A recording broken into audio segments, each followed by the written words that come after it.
Hello students, তোমাদের সবাইকে আমাদের চ্যানেলে ওয়েলকাম জানাই। দেখো, আজ আমরা সেকেন্ড সামেটিভ এক্সামের জন্য ক্লাস 7-এর হিস্ট্রির তোমাদের প্রশ্ন বিচিত্রাতে যে ফার্স্ট স্কুলটি রয়েছে Alipurduar New Town Girls High School HS, এই স্কুলের সমস্ত কোশ্চেনের আনসারগুলি আজ আমরা দেখে নেব। তাহলে চলো দেরি না করে ক্লাসটি শুরু করি। আজকের ক্লাসের ফার্স্ট কোশ্চেন দেখো, বন্দে গান চিহলগানি কথার মানে হলো, আনসার হবে 40 জন বান্দা। এটা কিন্তু খুব ইম্পর্টেন্ট কোশ্চেন। নেক্সট অন, সুলতান রাজিয়ার মৃত্যু হয়েছিল 1240 খ্রিস্টাব্দে। থার্ড, দহ মানে 10। ফোর্থ, বিলগ্রামের যুদ্ধ হয়েছিল, আনসার হবে, তোমরা লিখে নাও, আনসার হবে 1540 খ্রিস্টাব্দে। ফিফথ, টমাস রো এসেছিলেন মোগল সম্রাট জাহাঙ্গীরের দরবারে। এবার দেখো, অতি সংক্ষিপ্ত উত্তর দাও। ফার্স্ট রয়েছে আনুষ্ঠানিক পোশাককে কি বলা হয়, আনসার হবে আনুষ্ঠানিক পোশাককে খিলাত বলা হয়। পরের প্রশ্ন, উলাগ কাকে বলে, ঘোড়ার ডাক ব্যবস্থাকে উলাগ বলা হয়। নেক্সট অন, আকবরনামা কে লিখেছিলেন, সবাই পারবে, আবুল ফজল, লিখে নাও, আবুল ফজল। তারপরেরটি দেখে নিই, আকবরের দরবারে 9 জন বিশিষ্ট মানুষদের একত্রে কি বলা হতো, নবরত্ন বলা হতো। ফিফথ, ভাস্কো দা গামার পরে কোন পর্তুগিজ নৌ সেনাপতি ভারতে আসেন, আনসার হবে ডিউক অফ আলবুকার্ক। খুতবা লিখবে, খুতবা মানে বিশেষ ভাষণ। মুসলমান শাসকগণ তার রাজ্যের মসজিদের ইমামের মাধ্যমে শুক্রবার দুপুরের নামাজের পরে একটি খুতবা পাঠ করাতেন। এতে সুলতানের বৈধতা ঘোষণা করা হতো। খুতবায় মুসলিম জগতের প্রধান ধর্মগুরু ও শাসক খলিফার উল্লেখ থাকত।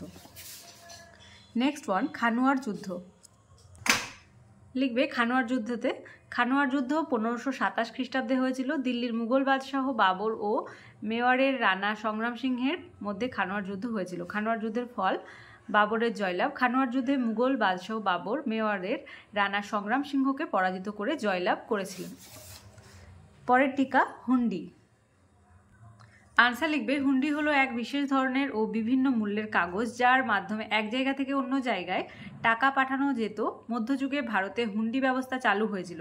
হুন্ডি ব্যবস্থার ধরন, মধ্যযুগে ভারতে কাগজের ব্যবহার শুরু হয়। এই সময় সরাব নামে এক শ্রেণীর অর্থ ব্যবসায়ীরা বণিকদের কাছ থেকে ধাতু মুদ্রা নিয়ে তার কাগজের হুন্ডি দিত। ওই হুন্ডি দিয়ে বণিকরা অন্য জায়গায় নির্দিষ্ট পরিমাণ মুদ্রা নিতে পারত। ফল, হুন্ডি ব্যবস্থা প্রচলনের ফলে বণিকদের এক জায়গা থেকে অন্য জায়গায় টাকা পাঠানো অনেক নিরাপদ ও সহজ হয়েছিল। 4 দাগের ফার্স্ট কোশ্চেন, পর্যটক পেজের বর্ণনায় বিজয়নগর সম্বন্ধে লেখো। আনসার লিখবে, বিজয়নগর রাজ্য দক্ষিণ ভারতে অবস্থিত। বিজয়নগর রাজ্যের প্রতিষ্ঠাতা হলেন সঙ্গম নামে এক ব্যক্তি, 2 পুত্র হরিহর ও বুক্ক। 1336 খ্রিস্টাব্দ থেকে 1645 খ্রিস্টাব্দের মধ্যে বিজয়নগরে 4টি রাজবংশ রাজত্ব করেছিল। এই সময়কালে বিজয়নগরে অনেক বিদেশি পর্যটক ভারতে এসেছিলেন। তাদের বিবরণীতে বিজয়নগর রাজ্য সম্পর্কে অনেক তথ্য জানা যায়। বিজয়নগরে আগত বিদেশি পর্যটকগণ হলেন ইটালির নিকোলো কোন্টি, পারস্যের আব্দুর রাজ্জাক, পর্তুগালের পেজ ও নুনিজ এবং দুয়ার্তে বারবোসা। বিজয়নগর সম্পর্কে পর্যটকদের বিবরণ। বিদেশি পর্যটকদের বিবরণ থেকে বিজয়নগর সম্পর্কে জানা যায় যে, বিজয়নগর শহর সম্পর্কে, বিজয়নগর শহরটি ছিল খুব সুন্দর। শহরটি 7টি প্রাচীর দিয়ে ঘেরা ছিল। নগরটি ছিল ইটালির রোম নগরীর মতো বড় ও সুন্দর। রাজপ্রাসাদের কাছে ফলের বাগান ছিল। নগরের দিঘির পাশে অনেক তাল গাছের বাগান ছিল। নগরে অনেকগুলি খাল ছিল, যেগুলি দিয়ে স্বচ্ছ জল প্রবাহিত হতো। নগরে অসংখ্য লোক বসবাস করত। কৃষি ও জলসেচ। বিজয়নগর রাজ্যের অধিবাসীদের প্রধান জীবিকা ছিল কৃষি। কৃষিকাজের জন্য জলসেচ ব্যবস্থার সুবন্দোবস্ত ছিল। রাজ্যের আয়ের প্রধান উৎস ছিল ভূমি রাজস্ব। বিজয়নগরে চাল, গম ও অন্যান্য শস্য প্রচুর পরিমাণে পাওয়া যেত। ব্যবসা বাণিজ্য ও শিল্প। বিজয়নগর ব্যবসা বাণিজ্য ও শিল্পে যথেষ্ট উন্নত ছিল। বিজয়নগরের সঙ্গে পর্তুগালের ব্যবসা বাণিজ্য চলত। ষাঁড়ের মাধ্যমে বাজারে জিনিসপত্র বহন করা হতো। শ্রেণীবিভক্ত সমাজ। বিজয়নগরে ধনী ও গরিব শ্রেণীর লোক বসবাস করত। ধনী ও গরিব মানুষের জীবনযাপনে অনেক পার্থক্য ছিল। ধনীরা অনেক সুখ স্বাচ্ছন্দ্যের মধ্যে জীবন কাটাত।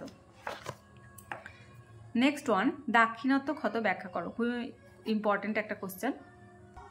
আনসার লিখবে, মুঘল সম্রাট ঔরঙ্গজেবের সময় দক্ষিণ ভারতে মারাঠাদের ক্ষমতা অনেক বেড়ে গিয়েছিল। ঔরঙ্গজেব দক্ষিণ ভারত জয় করে বেশি রাজস্ব আদায় করতে ও মারাঠাদের দমন করতে চেয়েছিলেন। বিজাপুর ও গোলকোন্ডা দখল। ঔরঙ্গজেব দক্ষিণ ভারতের বিজাপুর ও গোলকোন্ডা রাজ্য দখল করেছিলেন। মারাঠা সাম্রাজ্য দখলের চেষ্টা। ঔরঙ্গজেব মারাঠা সাম্রাজ্য দখল করতে গিয়ে ব্যর্থ হন। দাক্ষিণাত্য ক্ষত। ঔরঙ্গজেব দাক্ষিণাত্যকে নিজের অধিকারে আনার জন্য 25 বছর ধরে চেষ্টা করেছিলেন, কিন্তু সফল হননি। একেই দাক্ষিণাত্য ক্ষত বলা হয়। 1707 খ্রিস্টাব্দে এই দাক্ষিণাত্যেই ঔরঙ্গজেবের মৃত্যু হয়। নেক্সট ওয়ান, দিল্লির লালকেল্লা সম্বন্ধে লেখো। আনসার হবে দিল্লির লালকেল্লা প্রায় 200 বছর ধরে মুঘল শাসকদের অন্যতম বাসস্থান ছিল। পঞ্চম মুঘল সম্রাট শাহজাহানের রাজত্বকালে এটি নির্মিত হয়। লাল বেলেপাথর নির্মিত এই কেল্লার নাম কিলা মুবারক। আয়তন ও সীমানা। দিল্লির মধ্যভাগে অবস্থিত লালকেল্লার আয়তন আগ্রা দুর্গের প্রায় দ্বিগুণ ছিল। লালকেল্লার পূর্ব দিকে ছিল যমুনা নদী এবং পশ্চিমে ছিল পরীক্ষা। বৈশিষ্ট্য, লালকেল্লার 4টি বড় দরজা, 2টো ছোট দরজা ও 21টি বুরুজ ছিল। দুর্গের মধ্যে এক ভাগে ছিল রাজ পরিবারের বাসস্থান আর অন্যদিকে ছিল বিভিন্ন দপ্তর। দুর্গ ও শহরের মধ্যে যেসব নালাগুলি দিয়ে জল বয়ে যেত সেই সব জলবাহী নালাগুলি নহরি বিহিসাত বা স্বর্গের খাল নামে পরিচিত। ইসলামিক রীতি অনুযায়ী এই খালগুলিকে সাম্রাজ্যের সমৃদ্ধির প্রতীক বলে মনে করা হতো।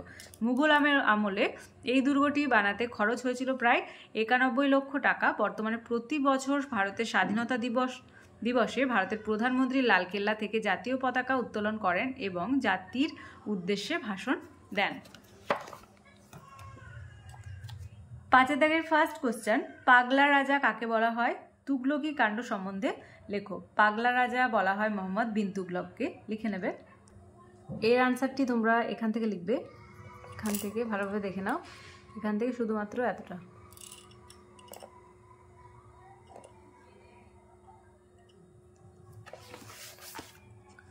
পরের প্রশ্ন, শেরশাহের সংস্কারগুলি ব্যাখ্যা করো। আনসার লিখবে যে সম্রাট শেরশাহ ছিলেন বিজেতা হিসেবে শ্রেষ্ঠ আর শাসক হিসাবে শ্রেষ্ঠতম। দিল্লির শাসক হিসাবে তিনি মাত্র 5 বছর রাজত্ব করেছিলেন, কিন্তু এই অল্প সময়ের মধ্যেই শাসন ব্যবস্থার সর্বত্র তিনি কৃতিত্বের স্বাক্ষর রেখেছিলেন। তার শাসন ব্যবস্থার মধ্যে অনেক মানবিক চিন্তার পরিচয় পাওয়া যায়। শেরশাহের মানবিক চিন্তামূলক সংস্কার। ভূমি রাজস্ব ব্যবস্থার ক্ষেত্রে শেরশাহ অনন্য প্রতিভার স্বাক্ষর রেখেছেন। তিনি পাট্টা ও কবুলিয়াত ব্যবস্থা চালু করেন। পাট্টা, শেরশাহ কৃষকের নাম, জমিতে কৃষকের অধিকার এবং তাকে কত রাজস্ব দিতে হবে তা লিখে যে দলিল দিতেন তাকে পাট্টাও বলা হতো। কবুলিয়াত, পাট্টাপ্রাপ্ত কৃষকরা রাজস্ব দেওয়ার কথা স্বীকার বা কবুল করে সরকারকে যে দলিল সই করে দিত তাকে কবুলিয়াত বলা হতো। বিচার সংস্কার। শেরশাহ পক্ষপাতহীন ও কঠোর বিচার ব্যবস্থা প্রবর্তন করেন। তিনি তার সাম্রাজ্যের মধ্যে একই ধরনের আইন ও দণ্ডবিধি প্রবর্তন করেন। সম্রাট স্বয়ং প্রতি বুধবার আপিল মামলার বিচার করতেন। অপরাধীকে শাস্তিস্বরূপ বেত্রাঘাত, অঙ্গচ্ছেদ, এমনকি প্রাণদণ্ডও দেওয়া হতো।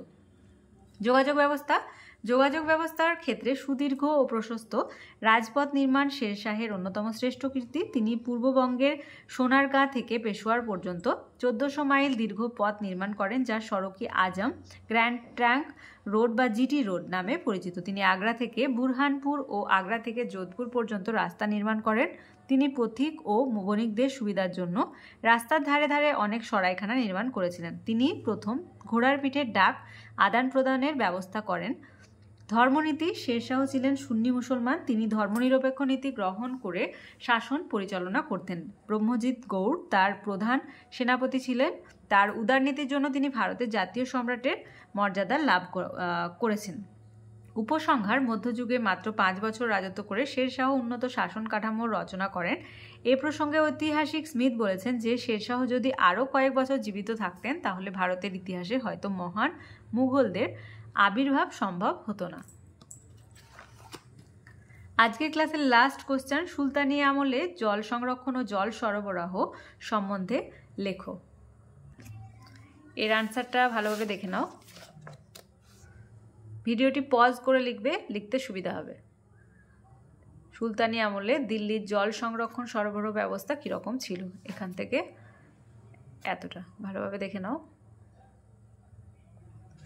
তাহলে আজকে দেখো, first number of school Alipurduar New Town Girls High School HS, এই স্কুলের সমস্ত কোশ্চেনের আনসারগুলি আজ আমরা দেখে নিলাম। ক্লাসটি ভালো লেগে থাকলে অবশ্যই একটি লাইক দেবে আর ভিডিওটি বন্ধুদের সঙ্গে অনেক বেশি করে শেয়ার করবে। আর ক্লাসে যারা প্রথমবার এসেছো তারা অবশ্যই চ্যানেলটি সাবস্ক্রাইব করে নিও এবং পাশে থাকা বেল আইকন প্রেস করে রাখবে, যাতে করে আগামী দিনের সমস্ত ভিডিও সবার আগে তোমাদের কাছে পৌঁছে যায়। তাহলে আজ এই পর্যন্তই। তোমরা সবাই ভালো থেকো। Thank you.